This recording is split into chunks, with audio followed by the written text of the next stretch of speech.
Bonjour. Alors je me présente, Maxime Dorval, fondateur du mouvement pour une nation décomplexée. Les médias dits du système veulent me faire passer pour un ignoble raciste, antisémite et homophobe, car je rétablis certaines vérités qui dérangent en fait. Il y a aussi des lobbies puissants qui voudraient ma mort médiatique pour poursuivre leur manipulation politique en réalité. Mon combat, si vous voulez, il est simple, c'est de rétablir une liberté d'expression sclérosée en France depuis bien trop longtemps. Je traite d'ailleurs de ces thèmes dans mon dernier ouvrage, Le Grand Complot ou la confiscation de nos libertés.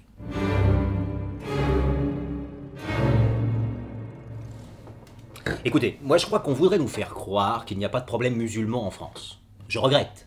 Des années de laxisme face à l'islamisation généralisée ont paralysé la société française. Alors certains disent qu'il faut bien différencier la majorité de nos compatriotes musulmans avec une minorité d'intégristes. Peut-être. Mais permettez-moi d'être dubitatif. Je ne suis pas islamophobe. Et je n'ai absolument rien contre les Arabes. Mais islam ou islamisme, où est la frontière? Modéré ou terroriste, comment les différencier? Finalement, ne serait-il pas pour beaucoup des kamikazes en sursis? Je pose la question. Liberté d'expression. Vous savez, moi je crois qu'on cherche à nous culpabiliser aujourd'hui. Mais la réalité, elle est implacable.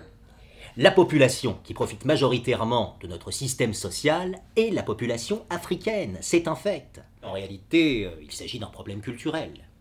Par nature, l'Africain est festif, mais bien trop feignant. Il y a un moment où il faut savoir dire stop et les mettre au boulot.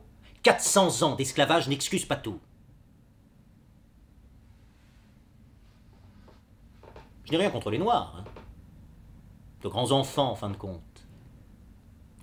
Mais faut-il leur rappeler qu'on ne doit pas vivre au crochet de la société? Que la saga Africa dans les rues de Paris a assez duré? Je ne fais que pousser le débat.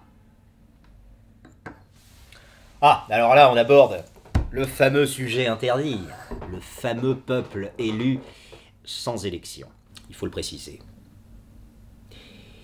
Vous savez, on ne peut rien dire sur les juifs. Sinon c'est tout de suite le fameux chantage à l'antisémitisme. Mais aujourd'hui, la France est sous l'influence du lobby judéo-sioniste. Cette communauté invisible est surreprésentée dans le showbiz, dans les médias, dans la finance. Et j'en passe. Si depuis 2500 ans, à chaque fois qu'ils mettent les pieds quelque part, ils se font chahuter, c'est pas systématiquement de la faute de l'autre, je veux dire. Vous savez, je ne suis pas antisémite. Mais on pourrait se poser plusieurs questions. Leur influence et leur fourberie sont-elles aujourd'hui mondialisées? Cette puissance occulte aurait-elle exagéré l'Holocauste pour se victimiser? Je m'interroge. Alors écoutez, sur ce sujet, les bien-pensants ne m'empêcheront pas de parler.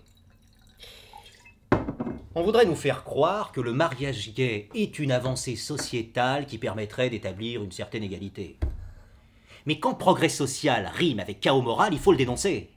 Aujourd'hui, le mariage gay, demain on abaissera la majorité sexuelle à 10 ans, c'est clair. Et dans 3 ans, allons tous en avant enfiler des éléphants.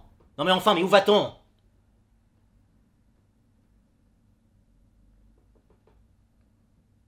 Je ne suis pas homophobe. Mais la déviance doit-elle être institutionnalisée? Certaines anomalies méritent-elles d'être célébrées? Je pose la question. Liberté d'expression.